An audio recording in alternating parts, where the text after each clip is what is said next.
Have you ever received something that looked completely worthless, only to discover it was the greatest gift of your life? I have. My name is Emily.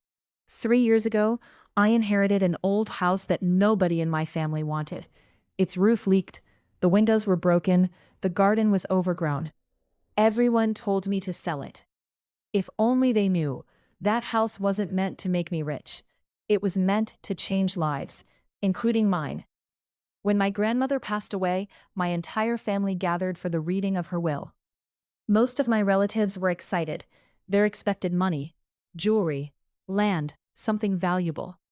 Then the lawyer smiled gently and looked at me. Emily, your grandmother left you the old house on Willow Hill. The room became silent. A few seconds later, my uncle laughed. That old place? It's falling apart. Another cousin whispered, she got the worst inheritance. Everyone felt sorry for me. Everyone, except my grandmother, because somehow she knew exactly what she was doing. I hadn't visited the house since I was 12. As I pushed open the old wooden gate, memories came rushing back. The apple tree where Grandma taught me to climb. The porch where we drank lemonade every summer. The tiny library filled with books she loved. Time had changed everything. Dust covered every room. Spiderwebs hung from the ceiling. The fireplace had gone cold years ago. But somehow, the house still felt alive.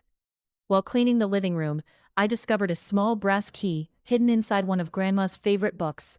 Attached to it was a handwritten note. Some doors are opened with keys. The most important ones are opened with kindness. I smiled. That sounded exactly like her. The note didn't explain which door, so I searched the entire house. Hours later, I found a tiny locked door behind an old bookshelf. My hands trembled as I turned the key. The lock clicked. Slowly, the door opened. Inside was a treasure. There wasn't a chest of gold. No hidden fortune. Instead, there was a small room filled with journals, photographs, children's drawings, and hundreds of handwritten letters. On the desk sat one final envelope with my name. I carefully opened it. Dear Emily, if you're reading this, it means I'm gone. Everyone believes this house is only wood and bricks. They're wrong. For over 40 years, this home has quietly helped people who had nowhere else to go. Single mothers, children who needed books, families escaping difficult times, students who couldn't afford tutoring, lonely neighbors who simply needed someone to talk to. I never wanted recognition. I only wanted kindness to continue after I was gone. Now, that responsibility belongs to you. I lowered the letter. For a long time, I couldn't move. Suddenly, every photograph made sense. Every journal told the story of someone Grandma had quietly helped. One family received food every winter. Another child had earned a university scholarship after studying in Grandma's little library. A young widow had lived in the guest room until she could rebuild her life. My grandmother had changed hundreds of lives without ever telling anyone. The next morning, I almost sold the house anyway. The repairs would cost more than I could afford. I wasn't rich. I wasn't experienced. I wasn't even sure I was capable.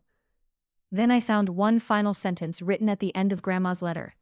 You don't need to be extraordinary. You only need to care enough to begin. Those words stayed with me. Instead of selling the house, I borrowed tools from neighbors. I painted walls myself.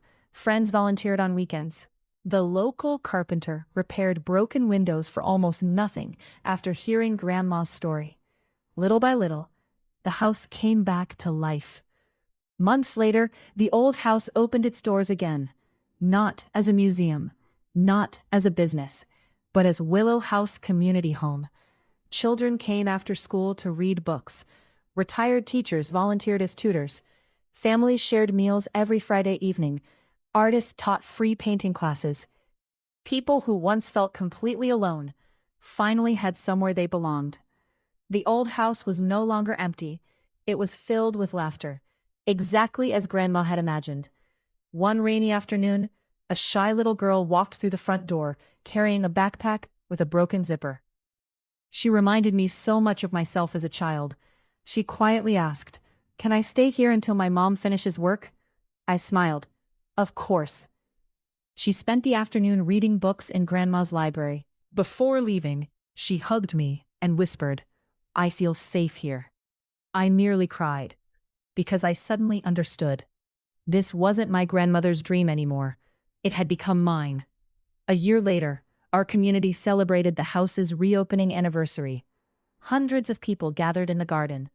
Many stood one by one and shared stories about Grandma. One elderly man said, "She paid for my school books when I was 13. A nurse smiled through tears. "She gave my family food every winter." Another woman quietly added, "I wouldn't be alive today if she hadn't opened this house to me." I looked around and realized something incredible. The greatest inheritance isn't money, it's the good we leave behind. That evening, after everyone had gone home, I sat alone on Grandma's old porch. The sun slowly disappeared behind the hills. A gentle breeze moved through the apple tree. For just a moment, I could almost hear Grandma laughing. Maybe it was only my imagination. Or maybe love never really leaves the places where it once lived. Today, people still ask me if I regret inheriting an old, broken house instead of something more valuable. I always smile. Because they still don't understand. That house wasn't my inheritance. Its purpose was. Its purpose wasn't to make me wealthy. It was to remind me that kindness grows when it's shared. One person helps another. Then that person helps someone else. And before long, an entire community begins to change. So if you're listening to my story today, remember this: not every treasure shines. Not every miracle looks extraordinary. Sometimes, the greatest gift you'll ever receive is the opportunity to make someone else's life a little brighter.